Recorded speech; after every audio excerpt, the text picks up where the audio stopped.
I am so excited for today's YouTube video because I am going to be teaching you exactly how to start a cookbook club. I've got my cookbooks that I've used. I've got my glasses to seem smart. I got my water over there, and I've got my notes. I'm gonna give you a step-by-step guide, and I'm gonna give you screenshots. I started this cookbook club because, like most ideas, I found it on TikTok. And so I was like, okay, well, why can't I do that? I feel like there's people in my life that would absolutely love this. And so people that love food, people that love each other. And so why could we not start our own cookbook club? Okay, so I'm gonna walk you through the whole thing. I got notes on my phone, exactly how we organize it, the group text, the voting, the recipe picking, all of it. Cookbook club nights are some of my favorite nights of the whole entire year. I've been doing cookbook club for about a year now, and the method has changed a little bit, but I feel like the steps and the process and the flow has not. So if you've ever wanted to gather people around a table and do this, I promise it's not as hard as it looks. Okay, let's dive in. Step 1, cast a wide net.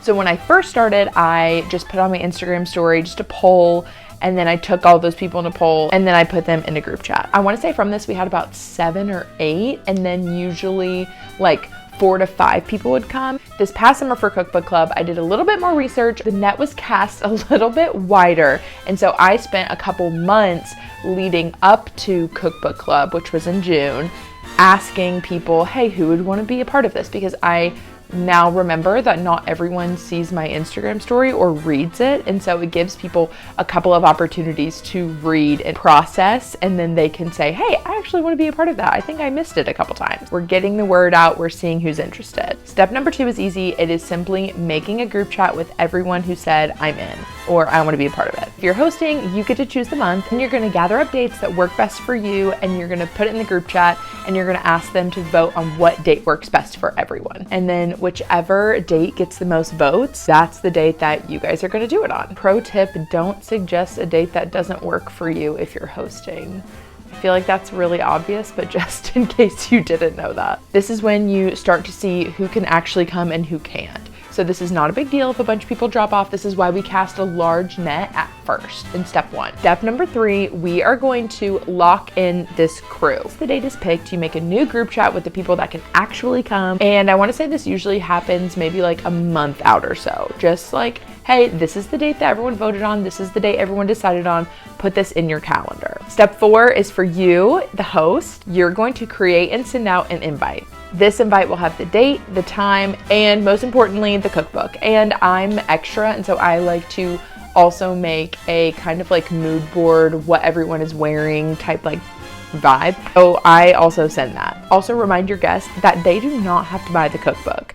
You already have it. You get to pick a cookbook that you maybe already have or that you've been wanting to buy, and you get to decide. The host gets to decide. Some people vote on it. I don't like to. I just say, hey, this is what we're doing. And no one has complained since. I don't complain when other people do it, so it's kind of fun. Step 5 is very intricate. This is the dish sign up. About 2 weeks out, I like to send out a text message so people can claim their dishes. This is like very specific, but I like to count how many people are coming and then say, okay, so the host is always going to do the protein or the main dish. And then I like to count out if there's 8 people coming, maybe there's 1 appetizer, the entree that I'm going to provide, 3 sides, 1 dessert, and 1 drink. Is that 8?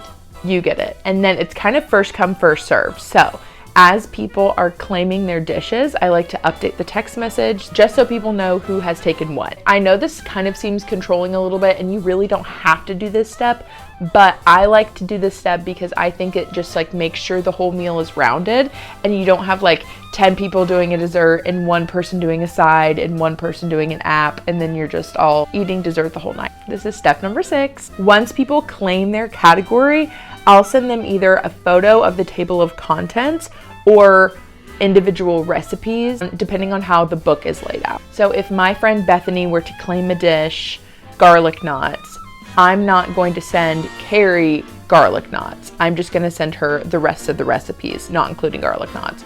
So she doesn't have to worry about that. If there's 4 people that choose salad or a side, I will put them all in a group chat and I will say, hey, here are all the recipes you guys pick. First come, first serve.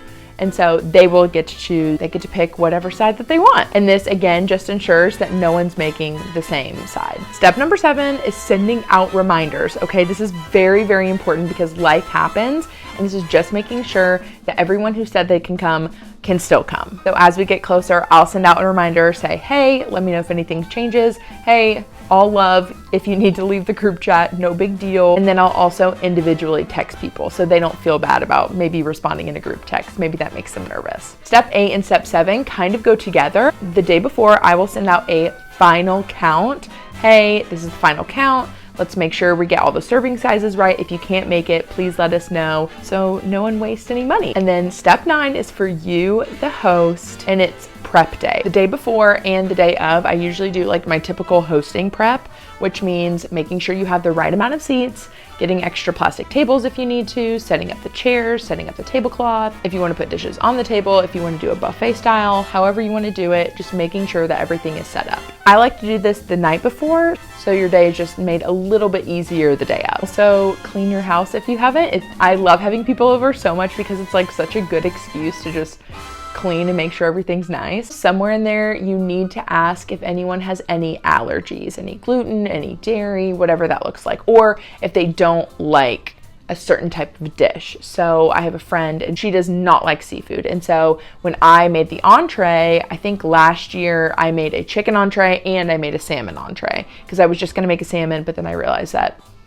she doesn't like that, so we didn't do that. We made sure to have something else for her. And then step number 10 is that everyone comes over and you get to tell everyone what dish you made, introduce yourself if there's some new people, and you get to eat really good food. And even if it's kind of like mixing friend groups, I promise it's fun, and if it's not, you can do anything for an hour and a half, so it's really not that big of a deal. But it's always so fun, it's always a special night, and everyone gets to practice a new dish, which is awesome. I personally love Cookbook Club because I think it gives people something fun to look forward to. And I also love it because I feel like it makes everyone feel very included, because it's kind of like that net that you cast at the beginning, I think is so important because everyone gets invited. You can pick and choose, which is awesome too, but to me, I just love being able to say, hey, like, if you're looking for community, if you need something, if you want to look forward to something, if this sounds fun to you, everyone can come. Bring your friends, bring your mom, I don't care. So if you've been craving community or you've just been looking for a time to have people over,